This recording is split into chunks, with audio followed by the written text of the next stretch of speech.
चहल गहिली गे इस्लाम के दिल तोड़ दिहली गे तू डोली चढ़े चढ़ी गे इस्लाम के दिल तोड़ दिहली गे। सुन गे छावरी ठीक न कैले हमारा छोड़ के दूसर हो गईले तू डोली चढ़े चहल गहिली गे इस्लाम के दिल तोड़ दिहली गे तू डोली चढ़े चहल गहिली गे इस्लाम के दिल तोड़ दिहली गे। सुन गे छावरी ठीक न कैले हमारा छोड़ के दूसर हो गईले तू डोली चढ़े चहल गहिली गे इस्लाम के दिल तोड़ दिहली गे तू डोली चढ़े चहल गहिली गे इस्लाम के दिल तोड़ दिहली गे।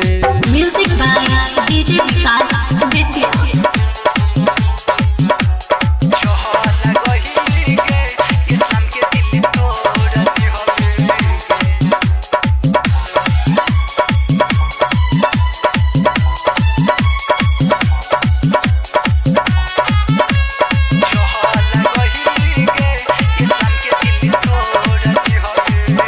ले जाके खटी हरा देनी सूट सालावा गजब कर दिलू ये जान तू क्या ना साता करावानी बारारी होटल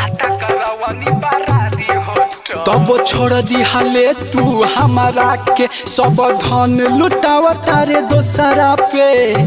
सुन गे छावरी ठीक न कैले हमारा छोड़ के दूसर हो गईले तू डोली चढ़े चहल गहिली गे इस्लाम के दिल तोड़ दिहली गे तू डोली चढ़े चहल गहिली गे इस्लाम के दिल तोड़ दिहली गे। चहल गहिली गे इस्लाम के दिल तोड़ दिहली गे तू डोली चढ़े चढ़ी गे इस्लाम के दिल तोड़ दिहली गे। रहलू फेसबुक पर खूबे है वायरल ये जान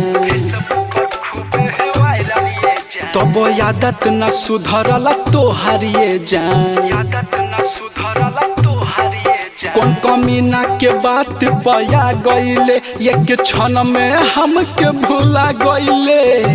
सुन गे छावरी ठीक न कैले हमारा छोड़ के दूसर हो गईले तू डोली चढ़े चहल गहिली गे इस्लाम के दिल तोड़ दिहली गे तू डोली चढ़े चहल गहिली गे इस्लाम के दिल तोड़ दिहली गे।